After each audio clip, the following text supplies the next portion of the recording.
Hello friend, আমি প্রতিমা। আজকে তোমাদের সামনে চলে এসেছি আবার একটি নতুন রেসিপি নিয়ে। কড়াইশুঁটি শীতের দিনে প্রচুর পরিমাণে পাওয়া যায়, আর কড়াইশুঁটির কচুরি বা কড়াইশুঁটির নানান ধরনের পদ কিন্তু অনেকের বাড়িতেই শীতের দিনে হয়ে থাকে। আজকে আমি একটু অন্য ধরনের তোমাদের সামনে স্ন্যাক্স করে দেখাবো, যা কড়াইশুঁটি দিয়ে ভীষণ সুন্দর। আমি এখানে নিয়েছি 1 বাটি পরিমাণ কড়াইশুঁটি। এখানে নিয়েছি হাফ কাপ পরিমাণ মুগ ডাল। মুগ ডালটাকে আমি ভিজিয়ে রেখেছিলাম 1 ঘন্টা, তারপরে জলটা ভালো করে ঝরিয়ে নিয়েছি। মিক্সিং বোলের মধ্যে নিয়ে নেব কড়াইশুঁটি আর সেই জল ঝরানো মুগ ডালটা। তার মধ্যে আমি নিয়ে নেব হাফ ইঞ্চির মতো আদা ছোট ছোট করে কেটে নিয়েছি, 3-4টে কাঁচা লঙ্কা নিয়ে নিলাম। এবার সেগুলোকে খুব ভালো করে পেস্ট করে নেব। এবার একটা বোল নিয়েছি, সেই বোলের মধ্যে নিয়ে নেব আমি এখানে হাফ কাপ আটা অর্থাৎ গমের আটা, হাফ কাপ ময়দা আর হাফ কাপ চালের গুঁড়ো। এইবার তার মধ্যে নিয়ে নেব পরিমাণ মতো লবণ। তো খুব অল্প একটু লবণ নেব।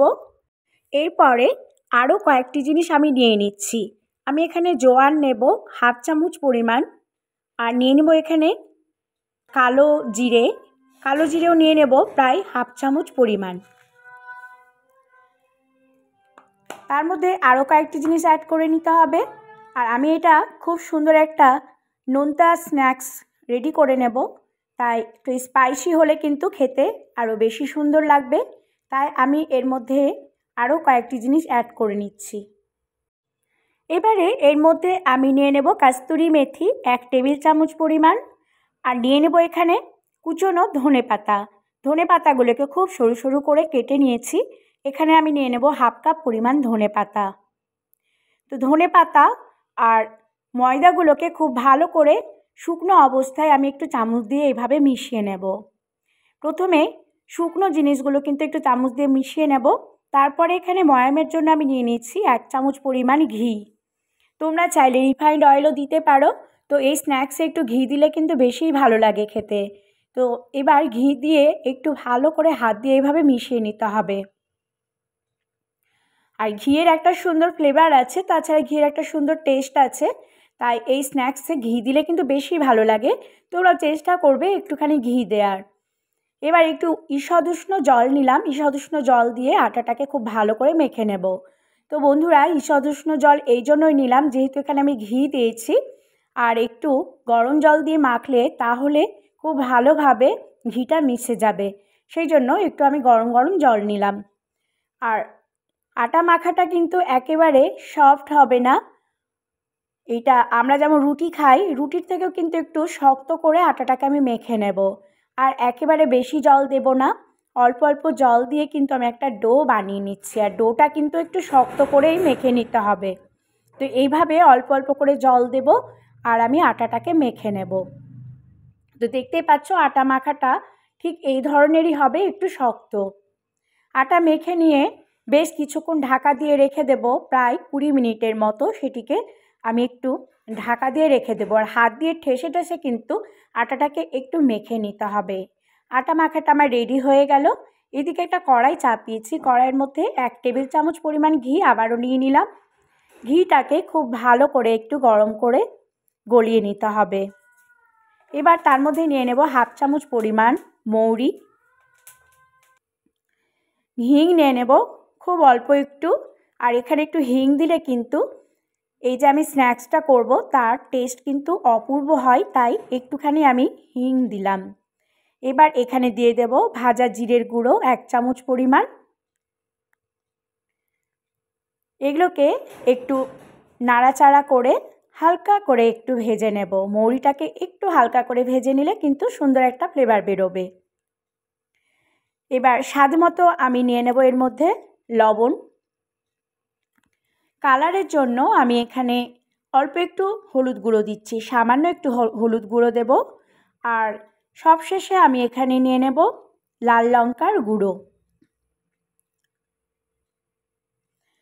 তো লাল লঙ্কার গুঁড়ো দেওয়ার পর এবার শুকনো মশলাগুলোকে তেলের সাথে 1 মিনিট একটু ভেজে নেব। বেশি ভাজার একেবারেই দরকার নেই, তাহলে কিন্তু পুড়ে যেতে পারে। একটুখানি আমি মশলাগুলোকে তেলের সাথে ভেজে নিলাম। এবার কড়াইশুঁটিগুলো যে পেস্ট করে রেখেছিলাম সেই কড়াইশুঁটি আমি সেই মশলার মধ্যে দিয়ে দেব, দিয়ে খুব ভালো করে নাড়াচাড়া করে কিন্তু একটু ভেজে নেব।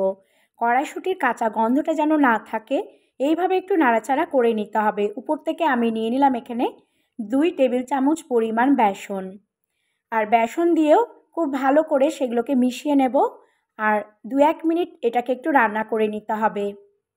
বেসন দিলে তাহলে কিন্তু এই কড়াইশুঁটির যে আমি পুরটা বানাচ্ছি সেটি কিন্তু একটু ঝরঝরে হবে, তাই আমি এখানে একটু বেসন দিলাম। সব শেষে আমি এখানে দিয়ে দেব 1/2 কাপ পরিমাণ ধনেপাতা কুচি, একটুখানি নিয়ে নিলাম কাস্তুরি মেথি 1/2 চামচ পরিমাণ। এবার সমস্ত কিছু দেওয়ার পর নাড়াচাড়া করতে থাকবো আর ভালো করে ঝুরঝুরে করে সেটিকে আমি রেডি করে নেব। প্রথমে মনে হবে যে কড়াইয়ের মধ্যে সেগুলো লেগে যাচ্ছে, কিন্তু বেশ কিছুক্ষণ ধরে একটু নাড়াচাড়া করলে সেগুলো কড়াই থেকে ভালোভাবে উঠে যাবে আর ঝুরঝুরে হবে, ঠিক এই ধরনের হবে। এবার যে আমি আটাটা মেখে রেখেছিলাম সেই মেখে রাখা আটাটা খুব ভালো করে হাত দিয়ে কিন্তু একটু নরম করে নিতে হবে। এবার একটি ছুরি দিয়ে সেগুলোকে 3টে ভাগে আমি ভাগ করে নিচ্ছি। আটাগুলোকে প্রথমে রোল করে নিয়ে তারপরে ছুরি দিয়ে আমি 3টে ভাগে ভাগ করে একটু বলের মতো করে নিলাম।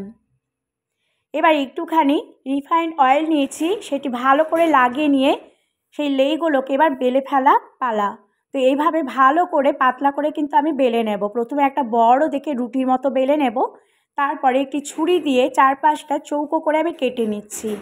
একেবারে সমান করে বেলার কোনো দরকার নেই, সাইডগুলো একটু আমি কেটে নেব ছুরি দিয়ে। সাইডগুলো কেটে নিয়ে এই অংশগুলো রেখে দেবো, আবার পরে কাজে লাগবে। এবার ছুরি দিয়ে চৌকো চৌকো করে আমি সেগুলোকে একটু কেটে নিচ্ছি। এইভাবে চৌকো করে আমি সেগুলোকে কেটে নেব। এবার একটা করে চৌকোর মধ্যে আমি একটুখানি করে পুর নেব আর সুন্দর করে পকেটের মতো করে একটা একটা করে আমি গড়ে নেব এই নিমকিগুলোকে।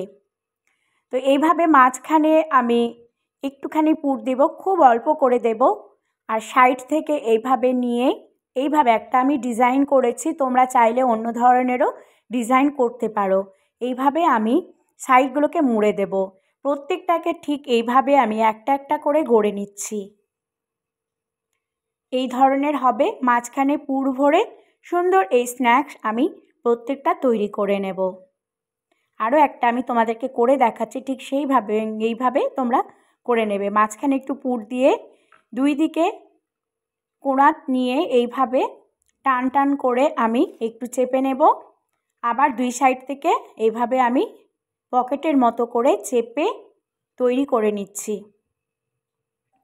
তো বন্ধুরা, এইভাবে এই স্ন্যাক্সটি তোমরা করে দেখবে, ভীষণ সুন্দর লাগে খেতে।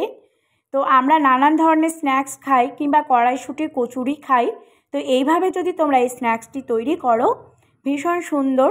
আর তৈরি করে কিন্তু এটা রেখে দেওয়া যায় স্টোর করে বেশ কিছুদিনের জন্য, আর সেগুলো কিন্তু একেবারে নরম হবে না, স্ন্যাক্সই হয়ে থাকবে, খেতে কিন্তু ভীষণই সুন্দর লাগে। এইভাবে প্রত্যেকটা একটা একটা করে গড়ে নেব। গড়ে নিতে একটু যদিও সময় লাগে, তো এইভাবে আমি গড়ে নিচ্ছি। তো স্ন্যাক্সগুলো দেখো আমি প্রত্যেকটা এভাবে গড়ে নিয়েছি, প্লেটের মধ্যে সব রেডি করে রেখেছি। এবার কিন্তু সেগুলো ভেজে নেওয়ার পালা। আমি গ্যাসে একটা কড়াই চাপালাম, তার মধ্যে নিয়ে নিলাম বেশ খানিকটা তেল। আমি এখানে সর্ষের তেল ব্যবহার করছি, তোমরা চাইলে রিফাইন্ড অয়েলেও ভাজতে পারো। তেলটাকে খুব ভালো করে কিন্তু প্রথমে গরম করে নিতে হবে। তেল যেন একেবারে ঠান্ডা না থাকে। গরম তেলের মধ্যে প্রত্যেকটা স্ন্যাক্স আস্তে আস্তে কিন্তু ছেড়ে দেব। তারপরে গ্যাসের ফ্লেমটা কমিয়ে বাড়িয়ে কিন্তু স্ন্যাক্সগুলোকে ভেজে নিতে হবে। স্ন্যাক্সগুলো একেবারে বেশি তাপে ভাজলে কিন্তু হবে না, কারণ এই স্ন্যাক্সটি একেবারে ক্রাঞ্চি হবে, তাই গ্যাসের ফ্লেমটা একটু কমিয়ে বাড়িয়ে কিন্তু ভেজে নিতে হবে। এইভাবে এপিট ওপিট লালচে করে কড়া করে ভেজে নেব। এইভাবে যদি তোমরা এই স্ন্যাক্স তৈরি করো অসাধারণ লাগে খেতে। একবার তোমরা অবশ্যই বাড়িতে ট্রাই করে দেখবে এই স্ন্যাক্সটি। বিকেলে চায়ের সাথে প্লেটে এটি যদি প্রত্যেককে দেয়া যায় কিন্তু খেয়ে মুগ্ধ হয়ে যাবে, কিংবা বাড়িতে কোনো অতিথি আসলে এই স্ন্যাক্স চায়ের সাথে দিলে তারাও কিন্তু ভীষণ খুশি হবে। এইভাবে তোমরা তৈরি করে নিতে পারো কড়াইশুঁটি ও মুগ ডালের এই স্ন্যাক্সটি। আশা করি তোমাদের এই রেসিপি ভালো লেগেছে। ভালো লেগে থাকলে অবশ্যই আমার এই চ্যানেলটি সাবস্ক্রাইব করার অনুরোধ রইল। নিত্য নতুন ভিডিও পাওয়ার জন্য তোমাদের কাছে আমার অনুরোধ, তোমরা অবশ্যই কমেন্ট করে জানাবে যে আমার এই স্ন্যাক্সটি তোমাদের কেমন লেগেছিল। দেখো কতটা ক্রাঞ্চি হয়েছে, যে এইভাবে চাপ দিলে সেগুলো ভেঙে যাচ্ছে। ভেতরে পুর ভরা এই সুন্দর নিমকি অসাধারণ টেস্টি। বাড়িতে একবার তোমরা অবশ্যই করে দেখবে। আর এই স্ন্যাক্সটি কিন্তু ভীষণ সুন্দর লাগে খেতে। তৈরি করে নিয়ে এগুলোকে একটি কন্টেনারের মধ্যে ভরে রেখে দিলে বেশ কিছুদিন ভালো থাকে। দেখলেই জিভে জল আসে, এত সুন্দর একটা স্ন্যাক্স। আর এই শীতের দিনে প্রচুর পরিমাণে কিন্তু কড়াইশুঁটি পাওয়া যায়। কড়াইশুঁটির এই স্ন্যাক্সটি একবার করে বাড়িতে সকলকে তোমরা তাক লাগিয়ে দিতে পারো। এইভাবে স্ন্যাক্সটি তোমরা তৈরি করে নাও, করে নিয়ে একটা কন্টেনারের মধ্যে ভরে রেখে দিলে 10 থেকে 15 দিন কিন্তু ভালো থাকবে, খারাপ হবে না। এই সুন্দর সুন্দর এই রেসিপিগুলো তোমরা দেখার জন্য অবশ্যই আমার চ্যানেলটি সাবস্ক্রাইব করবে আর অনেক বেশি করে শেয়ার করবে বন্ধুদের কাছে। ভালো লেগে থাকলে অবশ্যই প্রত্যেকে আমাকে সাবস্ক্রাইব করবে, আমার স্কিন কেয়ারগুলো দেখবে আর নিশ্চয়ই তোমরা অনেক অনেক উপকার পাবে।